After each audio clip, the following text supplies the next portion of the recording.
Hey there guys, it's me TheTacticalBrit, and since releasing my first batch of Firestorm footage, I'm happy to say I have quite a bit more. And today I'm going to be answering some of your burning questions.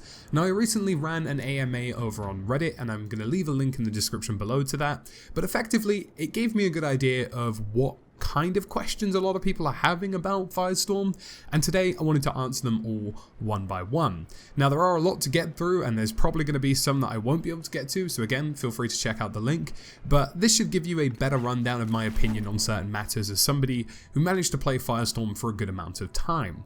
Now in the background, the footage probably won't be spectacular. You know, a lot of the games we did die in, and I did get 1 or 2 wins, but ultimately it's just a nice mix of things to try and show you the kind of stuff that you're going to be seeing in the game, but don't expect anything too downright special. So the first question is, does the map feel too large with 64 players, or do you feel it's balanced with the availability of vehicles? Well, being 64 players is not a downside to Battlefield 5 Firestorm. Because the first zone is already available on the map, it makes it very clear that players can only be in that sector. So although there are slightly less players, which I can only presume is currently a limitation of Frostbite, it really isn't that different to something like Apex Legends. Although Apex you move a lot quicker and it's a lot more rapid a game, the kind of engagements you should expect to see are quite similar. It can be a little bit slower in some places, but ultimately with 64 players combined to a certain sector of the map, it makes it quite easy for those things to heat up quite well. The next question is, what are some things that this does better or differently than other BRs? Well, there's 2 things that I want to highlight personally. The first one is definitely destruction in Battlefield. There is no longer this really annoying and frustrating camping meta, and I'm really excited to see how that actually plays out in something like solos, because there's always been this thing in BR games, it's, I'm playing solo, so I'm going to sit in a building and be a complete pussy, and I'm not going to, fight anybody, or I'm just going to be that scumbag that waits for somebody to walk through a door. And you never really have that kind of enjoyment or satisfaction of engagements that you are dictating, If somebody's in a building in PUBG, for example, in the last zone, and you're not, the likelihood is you're just going to get completely destroyed. And that's really upsetting. So it's basically, if somebody's camping a house, blow up the house. If somebody's camping in general, blow them up. And I really enjoy that about the game. Alongside that, there's definitely a bigger focus on team play dynamics, Everybody can devote themselves to being a better team player in terms of callouts, in terms of providing ammunition, in terms of some of the deployments that you have in the game, like the things you can call in. And, I think the more organized the team, the more likely you will do well. You'll be able to get the vehicle breakouts, you'll be able to break the safes, you'll be able to look after one another incredibly effectively and use vehicles really effectively as well, like some of the offensive ones. They feature gunner positions, but somebody needs to be there to make the right callouts. So, it's a very interesting dynamic that Battlefield is offering. The next question, and this is a big one, is how does it run? Well, it's quite difficult to say exactly how very, very well it runs, but the recommended specs are already out, and it's something along the lines of a recommendation of a 2070, but naturally that's just a recommendation, and I'm sure a whole plethora of cards like the Vega 56 series, the 1080 series, 1070, 1060 series will all perform relatively well as well. And based on the sort of PCs we were on, I believe, something like 1080 Ti's or in and around that region. We were on pretty beefy PCs, and we were in a confined server room where the server was on site, so it's really hard to tell you just how good performance is. But based on what I've played in that office before, in terms of being there for other feedback events and stuff, I can safely say it was around about the same to base Battlefield. It was close enough. It was close enough that, there was probably some extra frame drops here and there because it is a much larger map, but ultimately performance was very similar, and I imagine that they've done tireless amounts of work on streamlining that and making sure it's good. And likewise, server side, I think we can actually expect some pretty good performance because it seems to be running off the same infrastructure as the likes of game modes like Conquest. Another frequent question is, how does the TTK stand out against other Battle Royales? So is it similar? Now, it's not the same TTK as Battlefield 5 because naturally in a Royale environment that would actually be very frustrating. Battlefield 5 is quite quickly, but you can respawn, whereas in a Battle Royale, you just simply can't. Now, luckily I'd liken this to somewhere in and around PUBG.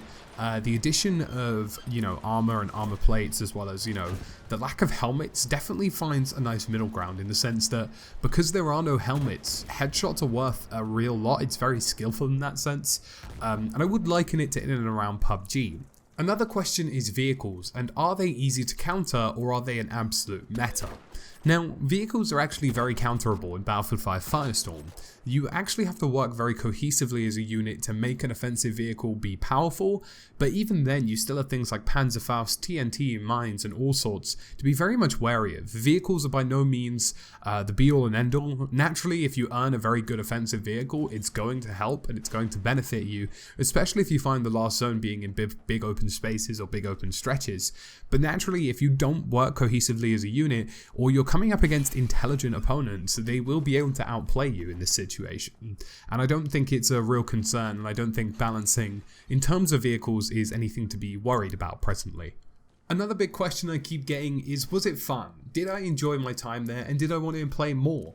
And the answer to that is yes, actually. I think, sometimes when you're at these events, it's quite difficult to gauge if what you're playing is really something you're going to continue wanting to play, or if what you're playing is something you'll take home and enjoy even more. Like, for example, most of you guys will know that I play quite a bit on PlayStation, purely because that's where my friends are, and sometimes when I go on PC Battlefield I feel a little bit out of place because I'm so used to it in a different environment. But when I finished up the day, and we didn't get that long, a few hours at best, I really sat there and I thought, if I got home and got to, play this in my own environment, I'd be really excited and really happy with it. And that's the kind of vibe I've been getting for a long time now, and I sincerely hope that other people do too. It was a lot of fun, there's so much that can happen, and because of the variables like destruction and vehicles, the sort of idea of Battle Royale being great because 101 different things can happen every single time you play is even expanded in Royale versions of Battlefield here. Firestorm is 1,001 things happening in any given game, and I think that's going to be really cool when we finally get it in our own hands. Another big question I keep getting is about progression. People are asking, well, what is the progression in Firestorm? Well, when you win a game of Firestorm, progression carries on over into the main game, like you'd also see in some of the other modes like co-op in Battlefield, except in this scenario there is a little bit more because it is multiplayer and it is online. So effectively, you get company coins and you get experience that will rank towards your current base players in multiplayer, which is really cool, and it means you can unlock tons of different cosmetics that are available in the game and utilize them in Firestorm as you see fit. Another burning question is, once you're killed and out of the game, how long does it take to get back into the next game in terms of navigating menus and loading times? Now, this is something that's quite important because, of course, once you die, you want to get back into the action as quickly as humanly possible. Now, it's difficult to tell you just how fast it is because we were naturally trying to get 25 of us who are at the event, plus developers of roughly, maybe 120 developers, give or take, onto servers to make it so that we could record for a few hours. And with that, there's always going to be some players who aren't in the game, some that are. Sometimes we'd wait for a really long time, but that wasn't any reflection on the matchmaking system.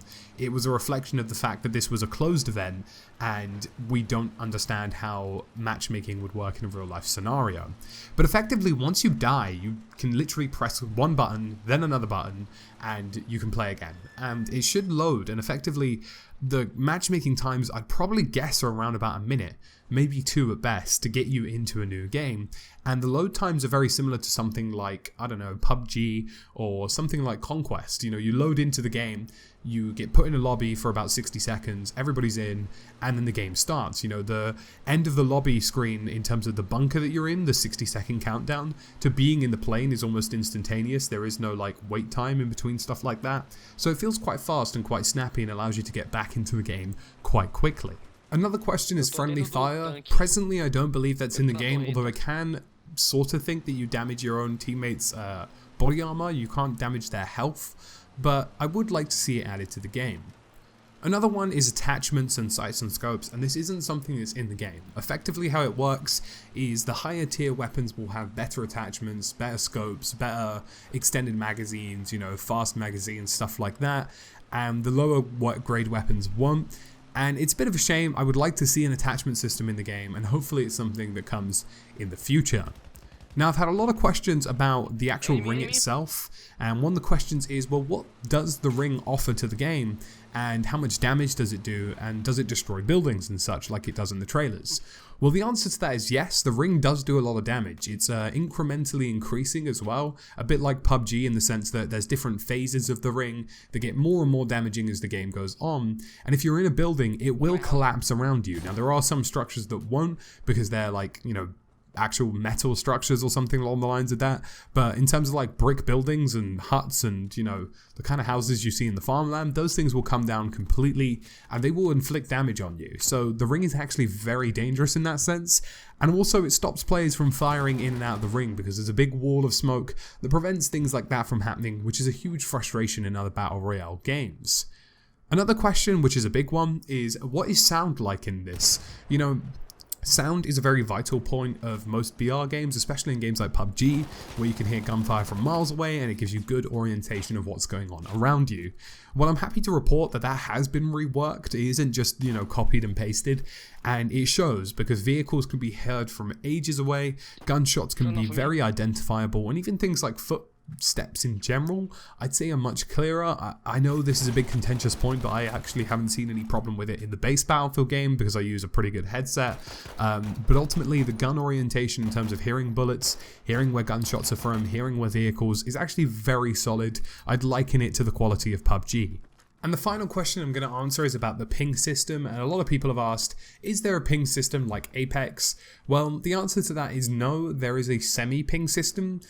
You can ping a weapon and the name of the weapon will appear to your friendlies, as well as vehicles and locations, and all of those names will appear. So that kind of Apex side of things, although it doesn't have the actual audible callouts, is there. But in terms of pinging things like danger, sadly stuff like that presently isn't in the game. But I'm sure considering it's now effectively the new industry standard, it wouldn't surprise me to see something like that come to the game in a short amount of time. So troops, that's about it from this video today. If you have any questions about Firestorm, leave them in the comment section below and I will continue to answer them as soon as I can. As always troops, thank you for watching, thank you for supporting me on these videos, and I'll see you again soon in the next one.